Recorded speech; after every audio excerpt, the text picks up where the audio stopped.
Good morning, my name is Lucy. Good morning, I'm Carmen. Good morning, my name is Max, and we would like to welcome you to our presentation of the Shell's strategy. The history began in 1833 when Marcus Samuel the Elder opened a small shop in London, which was trading uncommon goods. One of the most popular goods was the casket with a seashell on top of it, and that's where the logo came from. In 1897 his son started a company called Shell Transport and Trading, which was specialized in oil and petrol trading with the East. In 1890, the company called Royal Dutch Petroleum was created. This company was specialized in the oil extraction. In 1907, these two companies merged to create Royal Dutch Shell, which was then renamed in 1921 to Shell. The logo was the seashell in the red and yellow colors. Today, Shell is one of the biggest oil companies in the world. Operating in more than 90 countries, it's ranked the second oil company in the global market after ExxonMobil. The main mission is the extraction of oil and gases, as well as producing petrols and biofuels.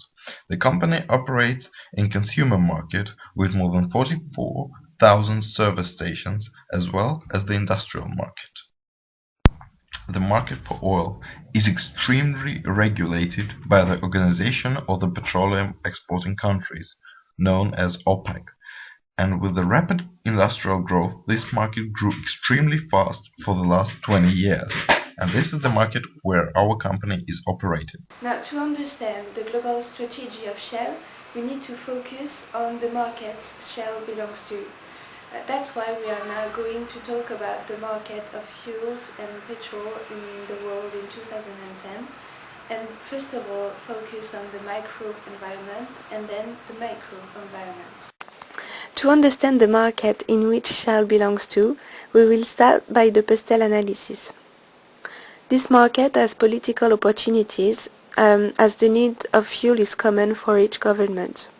We can also add that fuel is becoming more and more an important way of pressure that each country wants to have. But on another hand, fuel companies have to depend on government decisions, like for example concerning the budget or the occupation of lands and those activities.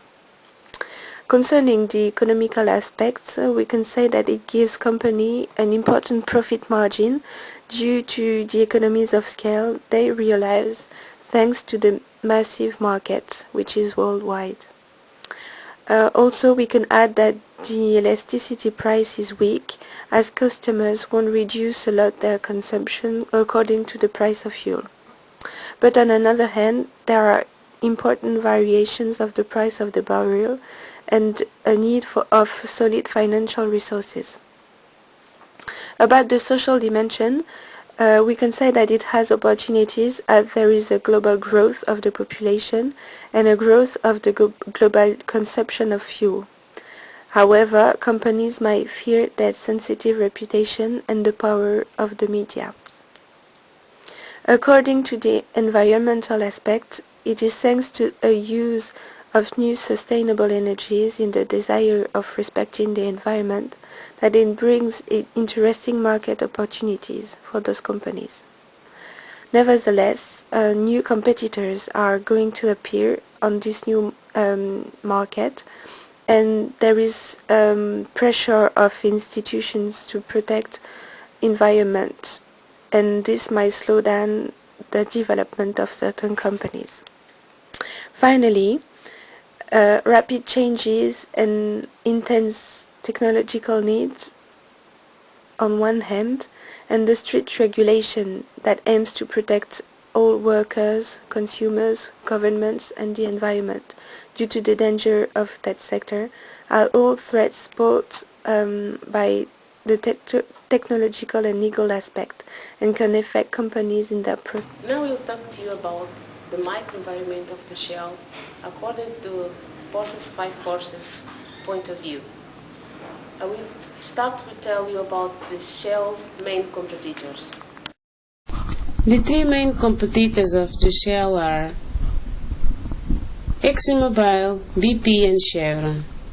ExxonMobil is an American multinational oil and gas corporation, who has been a leader over 40 years because of the good business model and the long-term vision to invest with discipline. They improving operational efficiency and increase the shareholders' value. As we can see from the Porter's 5-force model, the bargaining power of suppliers are fair, the bargaining power of consumers are high, and there is a tough competition in the market. There is also a fair threat of new entrants, even though the entrance cost is high. And with the ag concerns, there is a threat of subsidies as there are cleaner energy sources available. To understand Shell's strategy, we need to plan the background of the company that would justify its choices and strategic decisions. That's why I will now introduce you the internal analysis of Shell. The strength of Shell is that it has numerous and solid resources. Material ones spread between its production and service activities, as for example many production sites all over the world, more than 900 service stations and several trading brands and R&D centers. Human resources, like more than 100,000 employees in global, who have all the opportunity to get a specialization thanks to Shell's formation centers. Also an important financial support from its stakeholders and its several partnerships that assure the company a good financial situation and a good use of its revenues, showed into many material and human resources investments. Finally, intangible resources such as a good position and a reputation, a good corporate culture based on a sustainable development, and a terrific capacity in communicating, both among and outside the group. Thanks to all these resources, Shell is able to provide several capabilities that lead to laboratory research that surround scientists and specialists who bring the knowledge. Companies facilities specialized for each activity, and quality equipment for both production and service activities that permit creativity and product development, and all the industrial work, and I'm talking about exploration, extraction, refining, etc.